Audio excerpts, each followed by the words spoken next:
Olá, bem-vindos a mais uma live de aquecimento para o grande evento Jornada Macro com Marco. Hoje é sexta-feira, 6 de janeiro. Sejam todos muito bem-vindos. Eu sou Marco Krebs, eu sou professor de macroeconomia e eu ensino estudantes a se tornarem profissionais extremamente desejados pelo mercado financeiro. Hoje o assunto da nossa live é: o que é macroeconomia? Finalmente, professor, o que é essa coisa que você ensina que é a macroeconomia? Olha, tem algumas definições que eu separei para você que são extremamente interessantes. O grande macroeconomista David Romer, que tem um livro muito bom sobre macroeconomia, um livro para pós-graduação, ele diz o seguinte: boa noite, dona Ruth, bem-vinda, muito obrigado. Carlos Rosito, meu querido, muito obrigado. Seja muito bem-vindo, meu querido. Clique aqui no link acima na bio e inscreva-se já para a jornada Macro com Marco na quinta-feira, 8h30 da noite. Muito bem, o que é a macroeconomia? O David Romer diz que a macroeconomia é o estudo da economia como um todo. Logo, a macroeconomia se preocupa com o quê? Se preocupa primeiro, porque alguns países são pobres e outros ricos. Gente, essa já é uma preocupação manifestada lá atrás por Adam Smith, considerado o primeiro economista da história. Adam Smith foi um pensador inglês que em 1776, muito interessante, ano em que os Estados Unidos estavam conquistando a sua independência da Inglaterra, em 4 de julho, e já tinha um cara na Inglaterra pensando nesse assunto, pensando em economia, e ele justamente escreveu esse livro, A Riqueza das Nações, e ele perguntava por que, ele questionava por que alguns países chegaram lá e outros não, por que alguns países são pobres e outros ricos, qual é a origem da riqueza das nações? E ele, naturalmente, discorre amplamente sobre o tema. Esse tema é tão atual que nós temos recentemente, né, o lançado há 10 anos atrás, mas agora fizeram uma tradução, uma edição traduzida, Por que as Nações Fracassam, tá? Do Daron Acemoglu, um grande economista turco, e o James A. Robinson. E é também tema desse livro, Por que algumas nações são ricas e outras fracassaram. Romer prossegue dizendo quais são os fatores, quais são as fontes que levam um país a uma recessão, ou uma expansão, ou um boom. Por que existe desemprego? Né? O que causa inflação? Né? Esse é um assunto que é muito caro para mim. Romer conclui dizendo como as políticas de governo afetam o produto, o desemprego, a inflação e o crescimento. Mas de todas as definições, eu gosto muito do Olivier Blanchard. E ele diz o seguinte: a economia de um país é como se fosse uma pessoa. Né? Nós, por vezes, ficamos doentes. Né? Pegamos uma gripe, pneumonia, etc. Às vezes uma doença mais grave, Deus nos livre. E a economia também. A economia também fica doente. Quais são as doenças da economia? Uma doença da economia é uma alta taxa de desemprego por um período mais prolongado, por exemplo, uma alta inflação ou até uma hiperinflação, né, Rosito? Como nós enfrentamos aqui nos anos 80, a Ruth, Patrícia e o Carlos Rosito viveram junto comigo a hiperinflação brasileira nos anos 80, especialmente nos anos 90, antes do Plano Real. Nós tivemos 6 planos heterodoxos tentando acabar com a inflação. totalmente sem sucesso, com congelamento de preços, etc. Essa é uma das doenças da economia. Por que determinados países, por exemplo, não conseguem crescer tanto, né? O Brasil está tendo uma taxa de crescimento potencial bastante baixa. Então, essas são as doenças que a economia pode apresentar. E a macroeconomia fornece, então, os remédios, as ferramentas teóricas para que a gente possa, então, curar essa doença.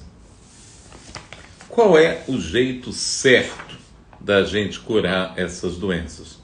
Tomando os remédios certos, né? Se alguma doença não há vacina, nós precisamos então remediá-la curá-la através de remédios. Pois muito bem, eu gosto sempre de trazer temas atuais para minha live. Essa é mais uma live de aquecimento para a jornada Macro com Marco, que vai acontecer na quinta-feira, dia 12 de janeiro, e que eu gosto de trazer temas atuais, e hoje está na primeira página do Valor que o ministro-chefe da Casa Civil diz que não quer dogmas na economia. Quando eu leio uma frase dessa, Rosito, começa a me dar coceira. Depende o que ele chama de dogma. Existem certos conceitos de macroeconomia que estão presentes aqui na literatura clássica, na literatura que ilustra o que já deu certo, que não são dogmas, tá? É a teoria macroeconômica, clássica e moderna. A teoria macroeconômica neoprogressista, a teoria macroeconômica que revela os modelos que deram certo. Você quer ter um exemplo? O economista Alban Williams Phillips, em 1958, ele traçou uma relação entre inflação e taxa de desemprego para o Reino Unido, lá desde o final da segunda metade do século XIX, 1861 até 1957, até a primeira metade do século XX, e encontrou uma relação de um trade-off entre inflação e desemprego. O país poderia a Inglaterra poderia, o Reino Unido poderia, teoricamente, escolher entre trabalhar com taxa de desemprego baixa se tolerasse inflação mais alta, e vice-versa. Poderia ter uma taxa de inflação pequena se tolerasse uma taxa de desemprego mais alta. Esse modelo ruiu. A partir da década de 1970, vários países apresentaram taxa de desemprego baixa e inflação baixa. E, simultaneamente, outros países apresentaram desemprego alto com inflação alta. Então, o que aconteceu? Este modelo da curva de Phillips original, que foi, inclusive, confirmado por Paul Samuelson e Robert Solon nos Estados Unidos, que então criaram a curva e homenagearam Phillips, criaram a curva de Phillips. Esse modelo ele faz o quê? Amassa e joga fora, porque ele não reflete mais a realidade. Então, houve dois grandes economistas que previram a falência desse modelo, que foram Milton Friedman e o Edmund Phelps, e que criaram um modelo de expectativas adaptativas, né? E que a grande conclusão é que o combate à inflação leva a desemprego. E depois Lucas aperfeiçoou o modelo, criando expectativas racionais. Eu não quero ficar me aprofundando agora com a teoria, mas o que eu quero passar é o seguinte: os modelos modernos traduzem a realidade. Os modelos que não traduzem a realidade, a gente joga na lata do lixo. Então, esses dogmas, na live de ontem nós falamos bastante do artigo da Mônica De Bolle, em que ela critica os supostos fiscalistas. Vamos ver quem é que está entrando. Lucas Malaquias, meu querido aluno de Introdução à Economia, muito obrigado, bem-vindo. Lucas, clica aqui em cima no link na bio e inscreva-se já na jornada Macro com Marco, que vai acontecer quinta-feira, dia 12 de janeiro, às 8h30 da noite, 20 horas e 30 minutos. Você não pode perder essa. É um evento 100% online e absolutamente gratuito, ninguém paga nada. Então, existe um livro contemporâneo absolutamente imperdível, para mim, do melhor economista vivo do Brasil atualmente, que é o Fernando de Holanda Barbosa, que é O Flagelo da Economia de Privilégios, Brasil de 1947 a 2020. Nesse livro, o Fernando de Holanda Barbosa, eu tive o privilégio de ser aluno dele no mestrado, e ele foi meu orientador de dissertação de mestrado, e foi quem deu a ideia do tema da minha tese de doutorado. Ele descreve os males. O resumo desse livro é o seguinte, Rosito: é um livro imperdível para qualquer pessoa que se interesse por economia. Ele faz um diagnóstico de todos os males do Brasil e dá os remédios, fornece os remédios. E o Holanda, nesse livro, descreve a grande recessão brasileira. O que foi a grande recessão brasileira? Foi a recessão que se deu entre o segundo trimestre de 2014 e o quarto trimestre de 2016, onde o PIB per capita caiu, o PIB por cabeça caiu 9% aproximadamente. Nós tivemos uma queda de PIB real de 7,2% e o PIB per capita caiu 9% aproximadamente. Por quê?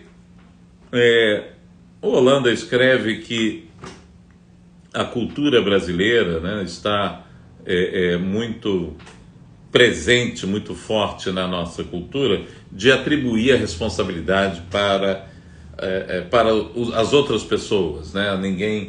É difícil alguém assumir as suas próprias responsabilidades. O governo brasileiro, à época, adotou a mesma estratégia, culpou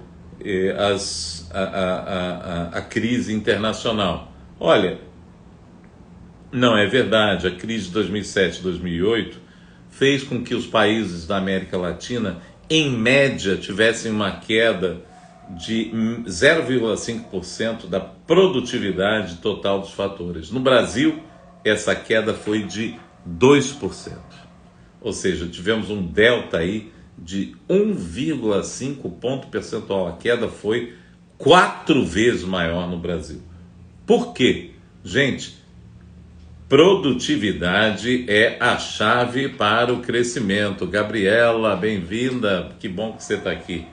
A produtividade é a chave para o crescimento, tá? Por que que o Brasil perdeu produtividade? Então, nos 2 primeiros anos do governo, 2011, 2012, não me interessa quem era o governante, quem era o presidente, quem era o partido. Gente, eu estou aqui para discutir teoria econômica, tá? Eu não estou aqui para discutir política. Eu falo das políticas atuais para contextualizar, né, fazer um fato estilizado da teoria econômica, né? Mas longe de mim querer entrar na seara política.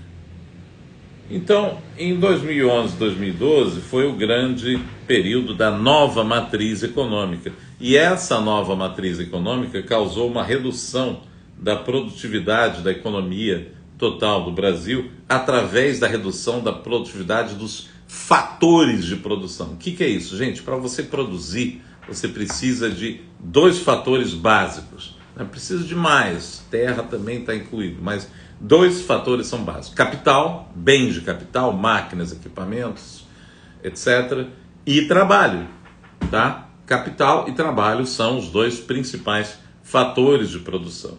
Se estes fatores de produção perdem produtividade, como é que o trabalho pode aumentar a produtividade? Com conhecimento.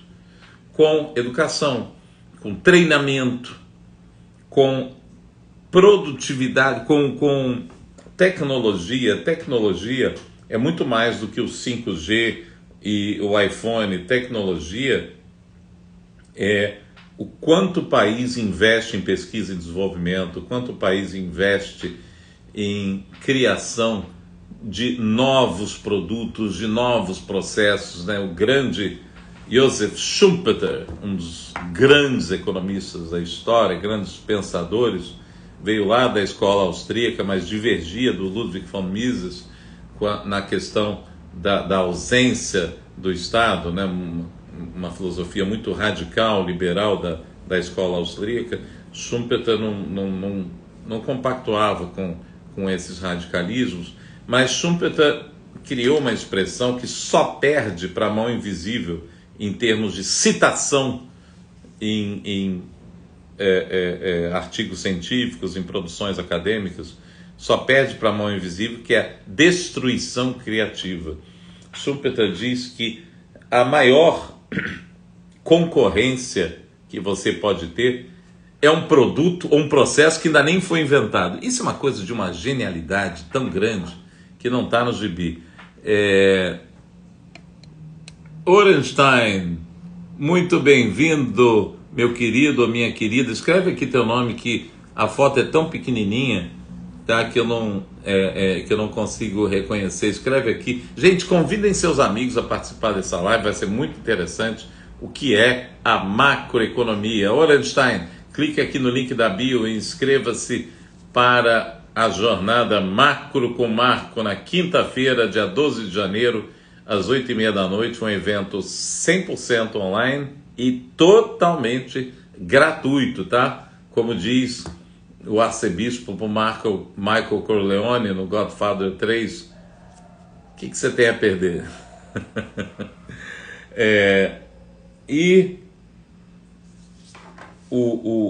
Para que haja esses novos processos, por que é destruição, né? De acordo com Schumpeter? Veja, quando o carro foi inventado, destruiu as charretes, destruiu a profissão do cara que dirigia a charrete, a profissão do cara que cortava a madeira, fazia a madeira para a charrete, o cara que botava a ferradura no cavalo, etc. Então, ele destrói determinados processos já existentes para a criação de novos.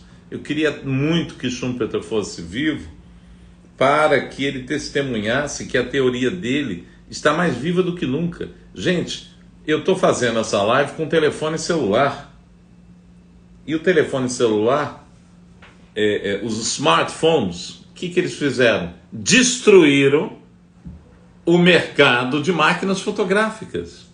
Ninguém, ou quase ninguém, mais revela uma fotografia. Você não leva a sua máquina fotográfica quando você vai fazer uma viagem de turismo ou até de negócio. Você leva seu celular. Você vai tirar... Eu me lembro, quando eu viajava nos anos 90, pensava 1000 vezes antes de tirar uma foto, né? Peraí, tira uma, tira duas no máximo, peraí, que senão tem o resto do filme para tirar.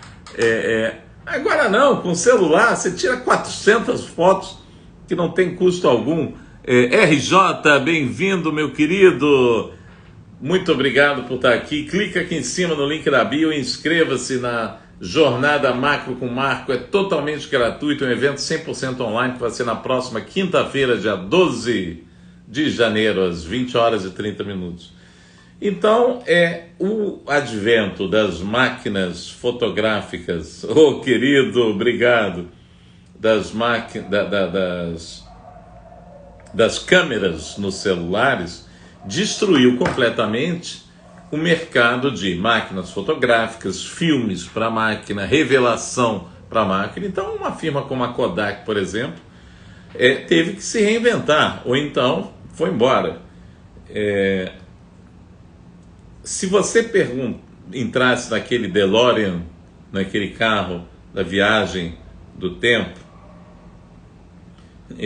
do filme De Volta para o Futuro, e fosse lá para a década de 80, nos shopping centers, né, no início, Rio Sul, barra shopping, etc., e perguntasse para um lojista há 40 anos atrás qual é o seu maior concorrente, ele provavelmente iria responder: ó, é o cara que tem uma loja aqui perto de mim, ou no shopping ao lado, ou dentro desse mesmo shopping, que vende a mesma coisa que eu vendo. Tá, aí você chega para ele, você está vindo do futuro, e se eu disser para você que no futuro as pessoas não vão precisar de loja para comprar, as compras vão ser online, você vai receber pelo Mercado Livre. Mercado o quê? O cara vai ficar maluco. Então isso é a teoria de Schumpeter personificada. Então o que você tem que fazer? Investir em pesquisa e desenvolvimento para que a economia descubra esses novos processos, esses novos produtos, né? Isso é o que gera crescimento, isso é o que gera produtividade do fator trabalho.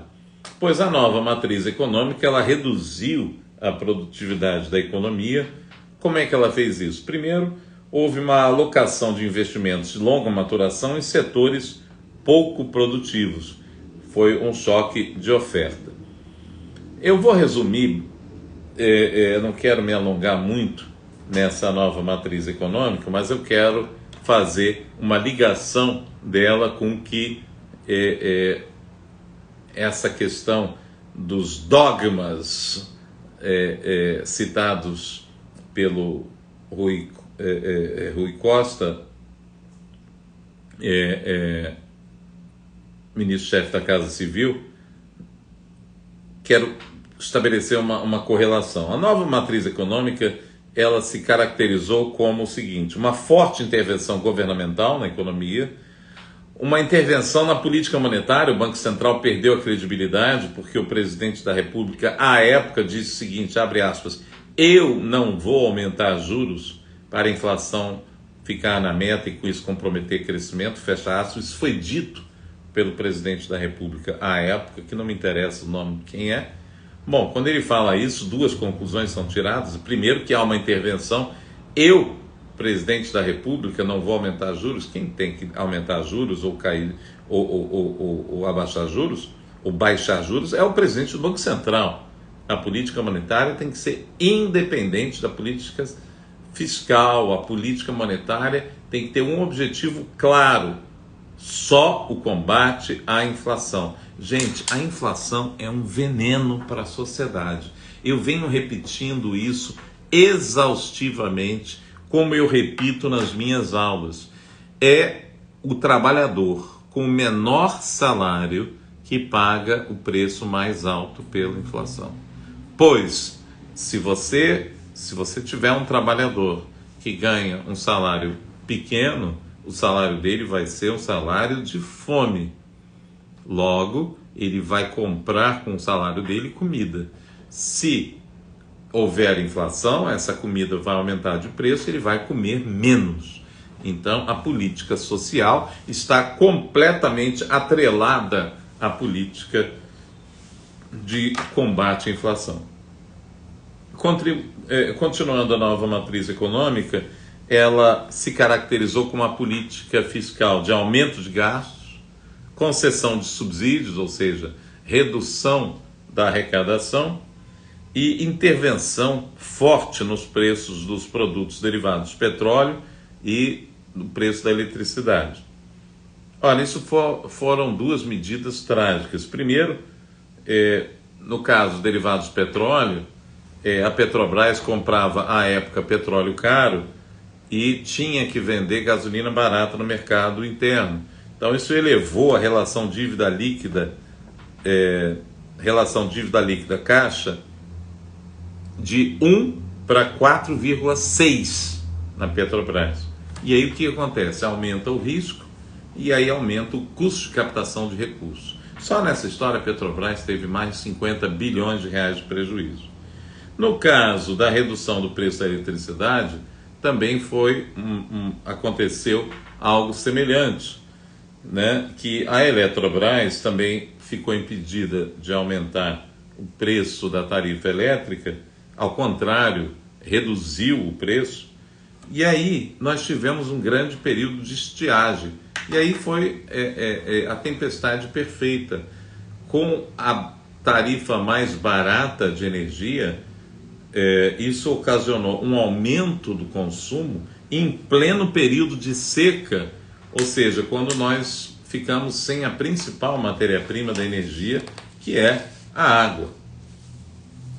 E tudo isso com o raciocínio que a Mônica De Bolle esboça precisamente da mesma maneira, né? Então, o que não é a macroeconomia? A macroeconomia não é não aprender com os erros do passado. A gente precisa tomar essas lições. Vocês querem ver um exemplo? O Ben Bernanke foi um dos 3 agraciados com o Prêmio Nobel esse ano, de 2022. O Ben Bernanke, ele é um economista, foi presidente do Banco Central americano, do Federal Reserve. Ele é um grande estudioso da crise de 22, do grande crash da Bolsa, que naturalmente originou a grande depressão, não só nos Estados Unidos, como no mundo, né? A década de 1930 foi a década que John Maynard Keynes, um dos maiores economistas do século XX, elaborou sua grande teoria geral do emprego, do juro, da moeda, né? Tentando criar soluções para uma saída dessa situação de depressão, onde ele cita a importância da intervenção governamental. Então o pessoal se prende ao Keynes, né? Veja, gente, costumam dizer uma falácia que nós, economistas neoclássicos, não acreditamos em Keynes. Isso é uma falácia. Keynes foi um dos maiores economistas do século XX. Simplesmente, todo o modelo criado por Keynes, a ISLM, etc., o multiplicador keynesiano, isso está maravilhoso, mas se dá no curto prazo. Tá? A taxa de juros, por exemplo, ela tem um impacto negativo no PIB, porque aumenta os custos de investimento, que fazem o PIB cair, faz a renda cair, com isso cai o consumo da sociedade, e a renda também impacta novamente os investimentos para baixo, fazendo com que o PIB caia mais ainda pelo efeito multiplicador. Mas não é por causa disso que você vai deixar o Banco Central sem o seu instrumento de política monetária. A taxa de juros é instrumento de política monetária do Banco Central para combater a inflação. Isso é um fato.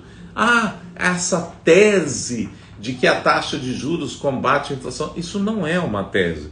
Pode até ser que foi uma tese na década de 50 e 60. Agora é uma tese comprovada. Existe uma correlação negativa entre taxa de juros e inflação no mundo inteiro. Tanto é que os Estados Unidos está enfrentando um período inflacionário forte, o Federal Reserve está aumentando a taxa de juros. A Europa está enfrentando inflação, o Banco Central Europeu está aumentando os juros, o Banco da Inglaterra, o Bank of England, está aumentando os juros. Será que está todo mundo errado e só os heterodoxos estão certos? Vamos pensar? Isso me soa um pouco, no mínimo, com mania de grandeza, no máximo esquizofrênico, né? Você achar que o mundo inteirinho está errado ao aumentar juros para combater a inflação. Isso é uma correlação que existe e é um fato, não é um dogma, tá? Quando eu ouço essa história, quando eu leio, vamos assumir uma política econômica sem dogmas, como diz o Armínio Fraga em relação ao CPMF, me dá coceira. Me dá coceira. O que ele chama de dogma? Teoria macroeconômica não é dogma. Ser preocupado com as questões fiscais não é ser fiscalista, como diz a Mônica De Bolle, né? A nova ministra do Planejamento, a Simone Tebet, disse uma coisa que a Silvia de Matos, pesquisadora do IBRE, Instituto Brasileiro de Economia da Fundação Getúlio Vargas, já falou. Não existe política social consistente, não existe uma política social responsável sem responsabilidade fiscal. És de Faria, bem-vindo. Leandro Simões de Faria, muito obrigado, meu querido. Obrigado por estar aqui nessa live. Clica aqui em cima no link na bio e não deixe de participar da jornada Macro com Marco, um evento 100% online e totalmente gratuito. Quinta-feira, 12 de janeiro, às 8 horas e 30 minutos da noite, 20 horas e 30 minutos. Não perca, meu querido. Muito obrigado, tá? Boa noite, queridão. Então, veja, gente, nós tivemos 6 planos heterodoxos. Tivemos o Cruzado 1, que tinha muita gente boa. O Cruzado 1 tinha Edmar Baixa, tá? Que é um ótimo economista. Nós tivemos o Cruzado 2, nós tivemos depois o Plano Verão, tivemos o Plano Bresser, João Carlos Bresser Pereira, tivemos o Plano Collor 1, tivemos o Plano Collor 2. Todos os planos tiveram em algum momento congelamento de preços, que é um engessamento da economia, que comprovadamente não dá certo. Não funciona, não dá resultado. Nem vem ao caso aqui eu dizer o porquê. Não dá certo, já não deu. Né? Eu sempre cito o livro do Kenneth Rogoff, This Time is Different, dessa vez é diferente. Não é não.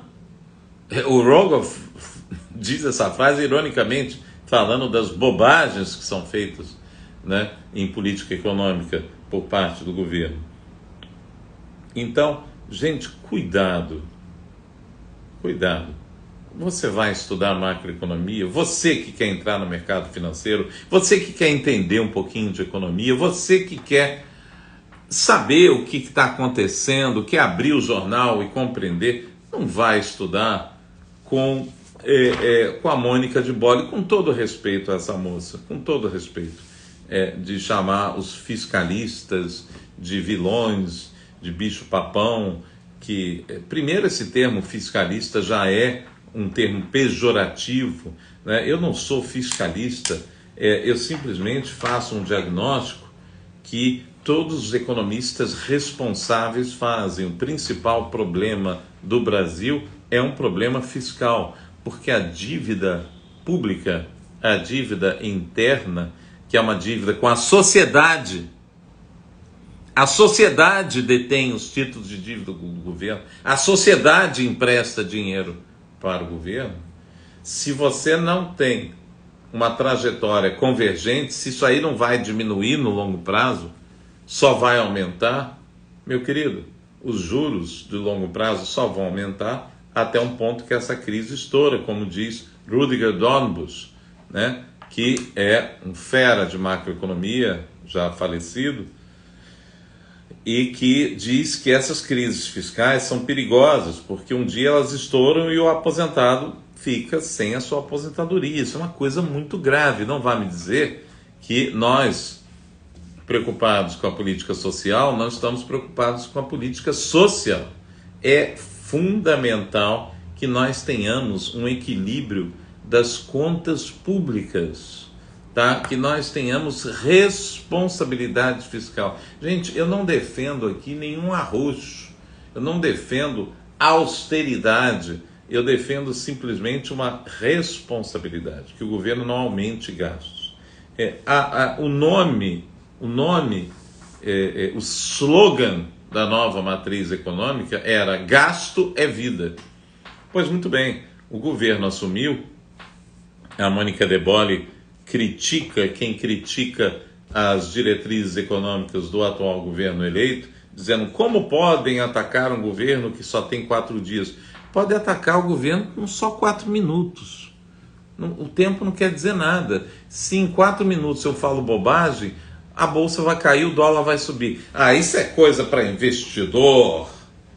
Ô Krebs, eu não quero saber de investidor, eu quero saber do pobre. Mas tem um problema.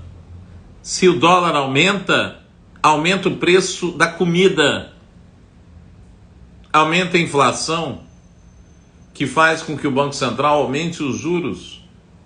A indústria não investe, a indústria aplica em renda fixa. Então você tem inflação, que corrói o poder de compra do salário e você tem mais desemprego. Então não me venha com essa de que o câmbio, de que a cotação do dólar não afeta o pobre, porque afeta, vírgula, e afeta muito, não é pouco não.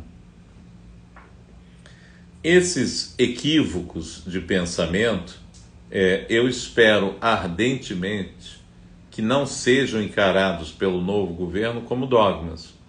Tá? Dogma existe em religião. Na religião católica, o padre não pode se casar. Para o judeu ortodoxo, o Messias ainda não veio, não pode existir Estado de Israel.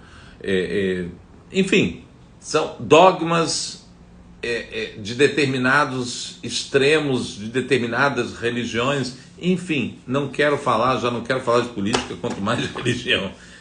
Dogma é uma coisa em que você pode acreditar sem fundamento.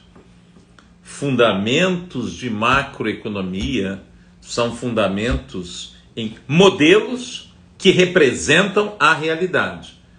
Um modelo de aumento de gastos já é um modelo que não deu certo. A Mônica de Bolle, eu explorei bastante o artigo dela ontem, mas ela diz que nós, preocupados com a parte fiscal do país, que ela chama de fiscalistas, ela diz que nós dizemos que os programas sociais são inflacionários. Eu disse ontem, eu vou repetir, eu sou totalmente a favor do Bolsa Família, absolutamente a favor do Bolsa Família. É um programa muito social, muito importante. Não é isso. Essa moça está equivocada quanto ao pensamento de nós economistas neoclássicos. Nós nos preocupamos com a responsabilidade fiscal. Você pode manter o Bolsa Família dentro de uma perspectiva de perseguir superávit primário. Nós, brasileiros, precisamos de superávit primário para que a dívida pública comece a cair.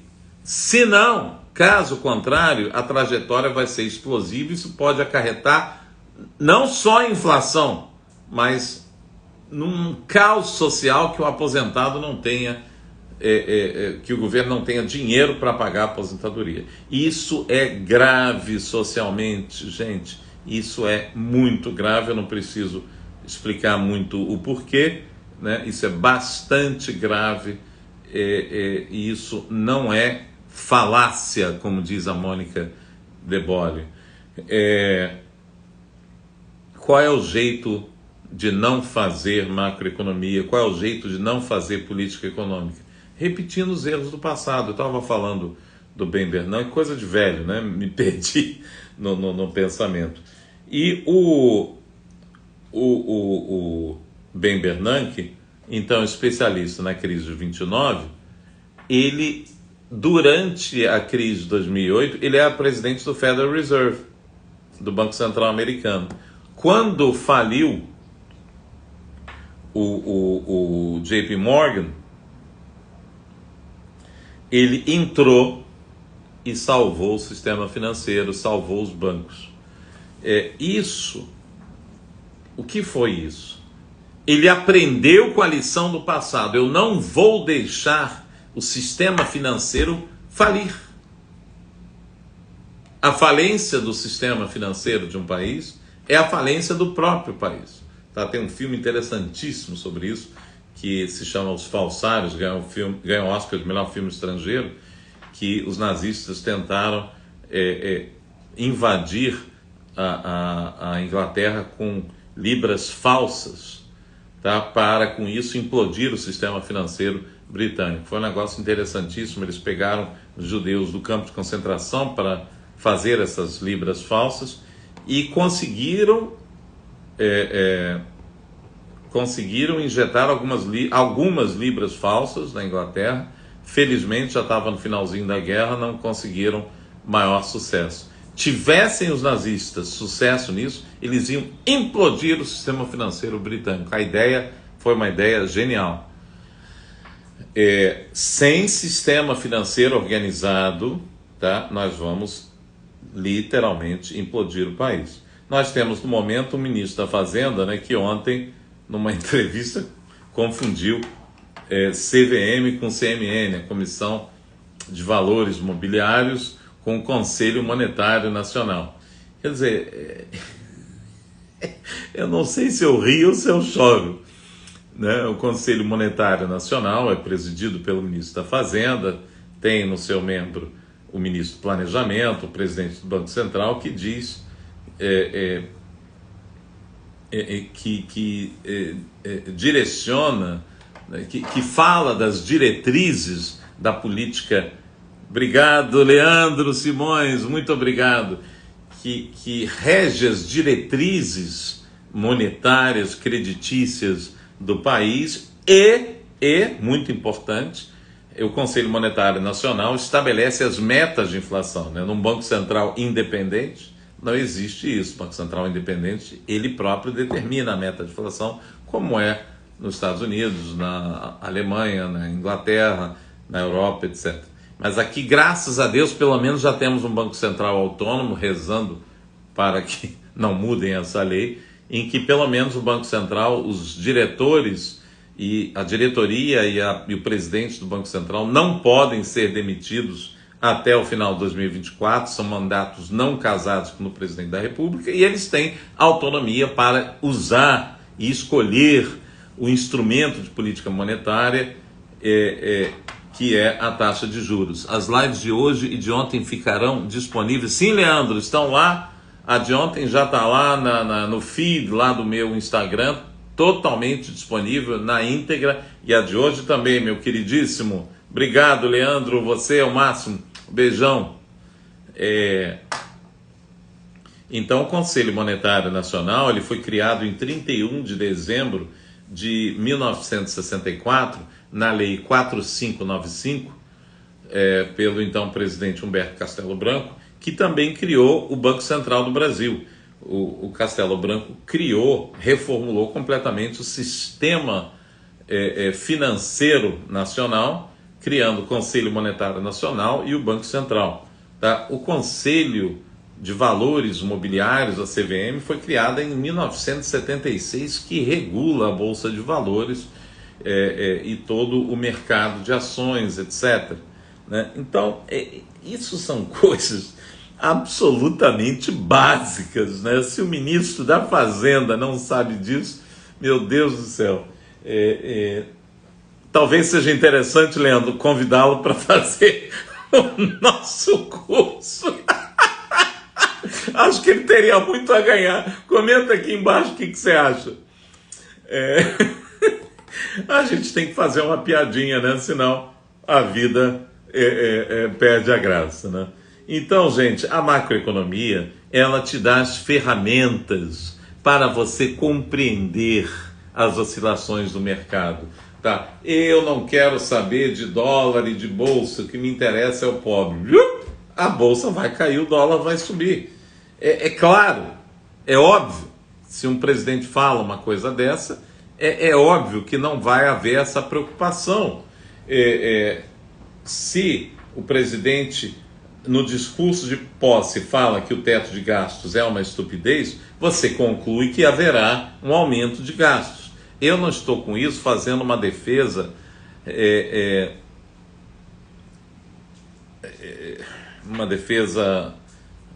como dizer, cega do teto de gastos. O teto de gastos, como diz Fernando de Holanda Barbosa, não é uma condição nem necessária, nem suficiente para haver superávit primário. O que interessa ao Brasil é superávit primário. Mas ele, para mim, me soa bem, porque pelo menos ele limita os gastos, né? A ideia do Henrique Meirelles, quando criou, era, olha, os gastos não vão subir mais do que a inflação.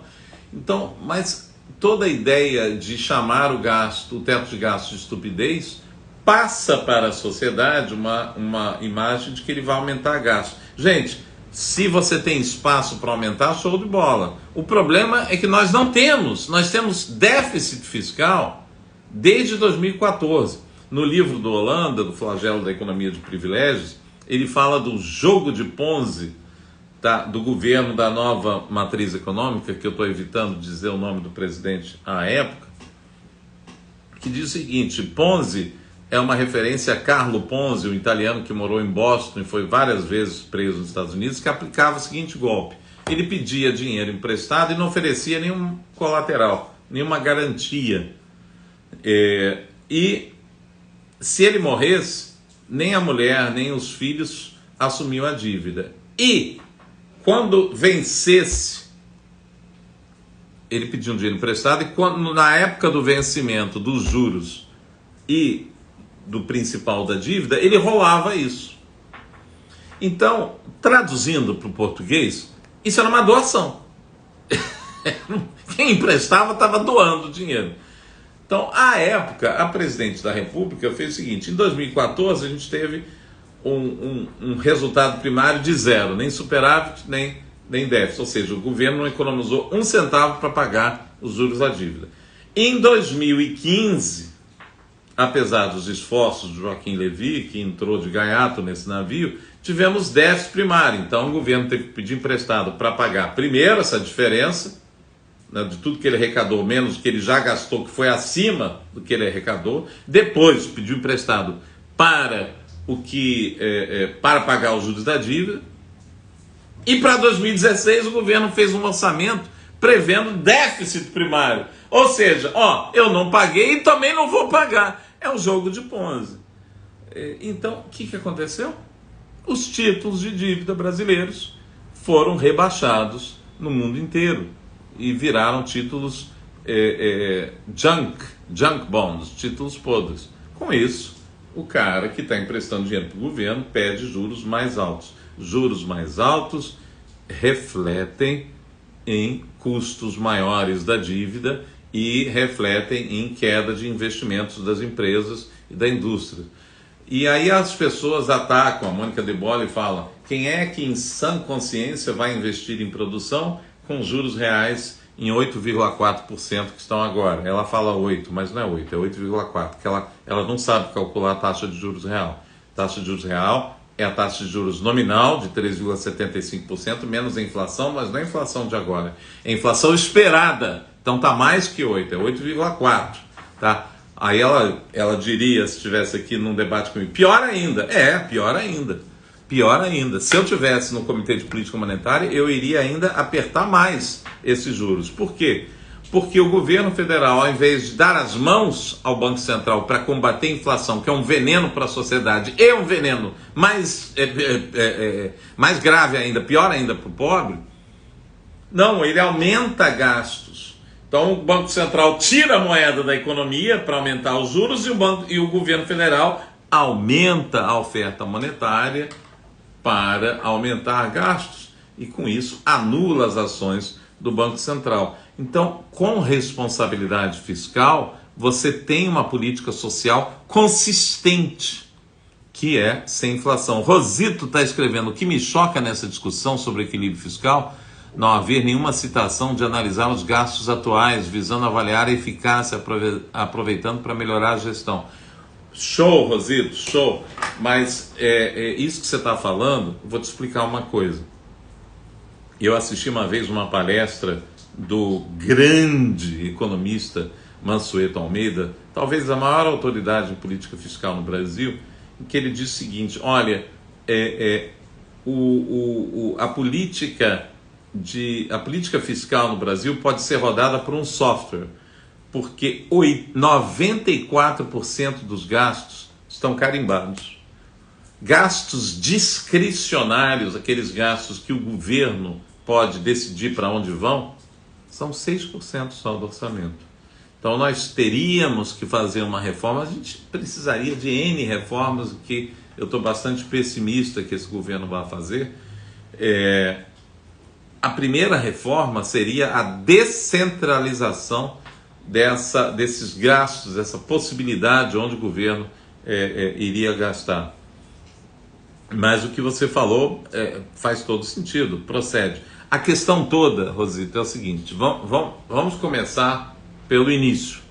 Nós temos que ter superávit primário, a gente tem que economizar para pagar os juros da dívida. Ah, mas a dívida pública é para bancos. Mentira, os bancos não têm nem 3% dessa dívida. A dívida é para os fiscalistas. Quem são os fiscalistas? Nós, economistas? Eu sou um professor universitário. Conversa fiada, a dívida pública com a sociedade. Leandro Simões de Faria escreve: grande Rosito, muito bom te rever, muitas trocas que tivemos no MBA com o professor Krebs. É isso aí, Rosito foi eu ganhei de presente da Fundação Getúlio Vargas o privilégio de dar aula para o Carlos Rosito, que é um cara que o que ele tem de conhecimento de vida dá um banho em mim. Quem sou eu para ensinar alguma coisa para o Carlos Rosito? É um privilégio, uma honra, e eu fico muito agradecido à vida e à FGV a oportunidade de ter dado aula para o Carlos Rosito. Eu faço votos que ele tenha aprendido alguma coisa comigo, que certamente eu aprendo com ele. Então, gente, eu estou optando por lives mais curtas, e eu quero dizer para vocês o seguinte: cuidado com quem vocês vão estudar macroeconomia, tá? Existem várias correntes de pensamento econômico, e a corrente correta é aquela que dá certo. A corrente correta é aquela que não repete os erros do passado, tá? E não repete, gasto é vida. Ah, é vida, mas o PIB per capita caiu 9%. Isso é vida? Gasto é vida, mas houve queda da produtividade dos fatores, houve queda do produto potencial da economia, que é o quanto a economia pode produzir sem produzir inflação. Rosito escreve. Obrigado, Rosito. Um beijo enorme para você, querido. Então, cuidado, gente. Eu tenho ouvido declarações do ministro da Fazenda atual, o Fernando Haddad, dizendo que responsabilidade fiscal é importante, etc. Vamos torcer. Eu torço muito pelo governo, porque eu torço muito pelo Brasil, que eu sou brasileiro, vivo aqui, moro aqui, tenho 2 filhas, uma de 11 e uma de 3, que vai fazer 4, dia 7 de fevereiro. As 2 lindas, sorte, puxaram a mãe, lindas que nem a mãe, e eu quero que elas cresçam num país melhor, né? Eu quero que dê certo, eu quero que a Simone Tebet convença os outros. Agora, estão havendo ruídos, né, na comunicação entre os ministros, né? O Carlos Lupe já andou falando algumas bobagens, já foi desmentido pelo Rui Costa, o ministro-chefe da Casa Civil.